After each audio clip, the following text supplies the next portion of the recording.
today we are going to be talking with Zach, actually getting quizzed by Zach, about small employer retirement plans. So we'll be right back.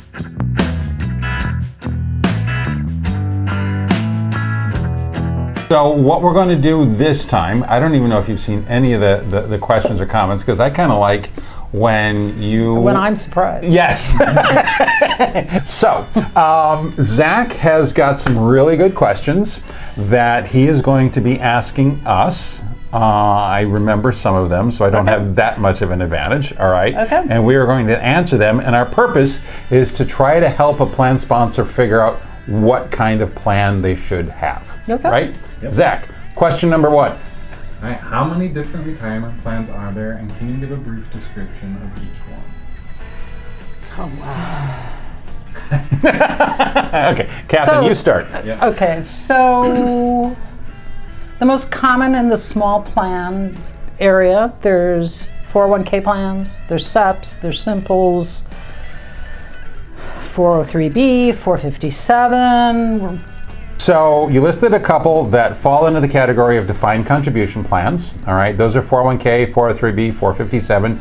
Those are where the employees get to make a contribution. They don't have to, and the employer also has an opportunity to make a contribution. Then we have defined benefit plans. There's a couple different flavors of those going around, but that's what most of our parents had when we know somebody who worked at a school district or the fire department or an airline, something like that, and when they reached age 65, they had $1.280 a month for the rest of their life. All right, and then the other ones that you were talking about was a Simple. All right, which I think we need to have a misnomer. It's a misnomer. It's a misnomer. A Simple is a plan that is supposed to be simple but has a lot of limits for the employer and the employee. And then a SEP is even more straightforward than that, but it's employer contributions only.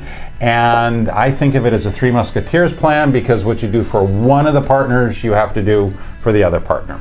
All right? Is that detailed enough? All right. Including wearing silly costumes. Yes. What are some questions employers should ask themselves when deciding on one of those plans? I would say how much you want to contribute, how much you think your staff is going to contribute, and then also how much flexibility you want, and then who's going to help you. Are you doing this all yourself? Are you having your CPA do it for you? Or do you actually want trained professionals?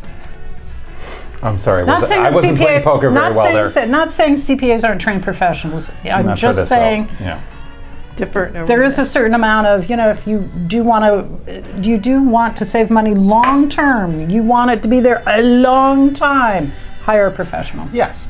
Well, I guess. So I'm going to rephrase that a little bit differently. Of course. So the first question an employer should be asking is, do they want an employee benefit plan or do they want an employer benefit plan? Okay. And those are my words to describe how we want to structure it. Do we want to set up a plan where it's to make the employees happy, to keep them engaged in the company, to attract new employees, to do something like, to provide for their retirement well-being? Or do you want to set up the plan where the owners are getting 90% of the deductible contribution, if legal? Well, it can be legal, but if the numbers work out. Okay, so that's question number 1. Question number 2 for me is, will the employer be able to make employer contributions? And if they can, will they be in a position where they can commit to a certain minimum? And then based on those 2 questions, we really can figure out in depth what kind of plan will work for that company. But I think actually what you're hearing is you need to think about what you can do year to year to year to year. Because if you can only do things 1 year and then once again do it in 10 years, actually just give your employees bonuses. Yeah, that's an idea. I'm just serious. But also, and I've just realized this, and I think this is going off topic a little bit, but it's going to happen, all right? Do not think of a retirement plan as something static. We kind of think of it as a living organism, in that just because you're doing something for 1 year does not mean you need to be doing that plan for 6 years from now. You could start off with a SEP, graduate to a simple, graduate to a 401k plan, and then throw a cash balance 401k plan on top of that. All right. So there is a There's lots of timeline. options. There's lots of options options. as the company changes. Yep. Did I answer the question right, Zach? All right. Very Okay. good. Next question. Well, I'm curious, why would you want to start off with a SEP rather than a 401k? I don't think you want to, in my opinion. Well, yeah, Okay. right. There is a segment of people, there is plan sponsors. If you have no employees, if you are under the age of 50, if you're making over $250,000 in net earned income, and you only want a pre-tax contribution, then the amount of money you put away in a SEP is the exact same as in a 401k plan. Oh, and you don't want to do a participant loan. There is a segment of, a very small segment of single person employers where you get the same net tax result. What plan offers the most flexibility and why? Well, a 401k plan. Yep. There's a set group of rules, but there's a lot of creativity within it. So you can, yeah.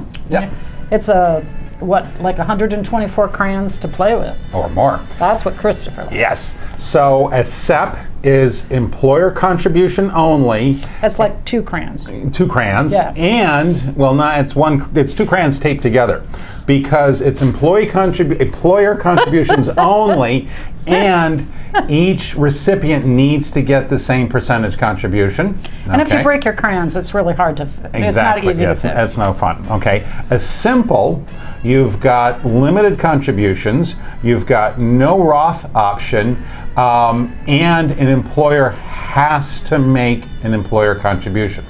With a 401k plan, you've got pre-tax, you've got Roth, you've got employee participant loans, you've got large contribution limits, and an employer can have a plan year where they don't make any contribution at all, which you don't get with the other two. So 401k wins. What plan would you recommend to an owner-only business? A 401k plan. A 401k plan, duh!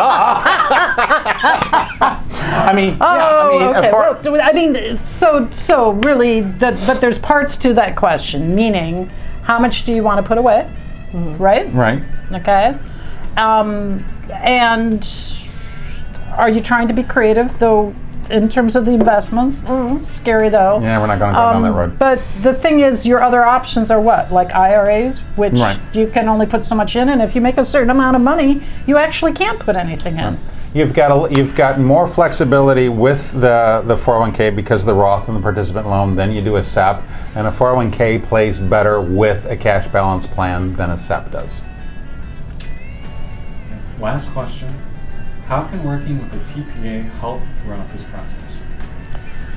How much tape do we have, Filippo? Okay. We got hours of tape? We have infinity. All right. The thing is, in the end, when we talk about the wide range of things and all the scenarios, that's a lot of thinking to do. It's almost better just to rent a brain for a while, pick it a bit, pick a big solution. Okay. Yes. And so in terms of being a owner of a company, you certainly have a lot to do. You have, if you had 500 years and you could work through 30 scenarios, that'd be lovely, right? But you actually only want to work through a couple of scenarios and you want them to be right. So pick the brain. Right, pick the brain. I mean, you can go to your dry cleaner to have them mow your lawn, okay? You can go to Jiffy Lube to fix your fence, all right? It's legal, all right, but it's not efficient because it's not what they do for a living all day, Is that every from day. personal experience? Yes, but my point is when you pick a professional who does this all day and this is all they do, you end up with a more flexible product with less cost overall in hard dollars and soft dollars. So. And you're able to get it right. I mean, Right. that's basically it. Yep. So thank you very much for watching. We've enjoyed ourselves a little bit this week. Hope you found something informative out of this. So like, subscribe. If you've got any specific or generic questions, it's sales@hunterbenefits.com. See if you can stump us. All right. Take care and have a good weekend. Take care.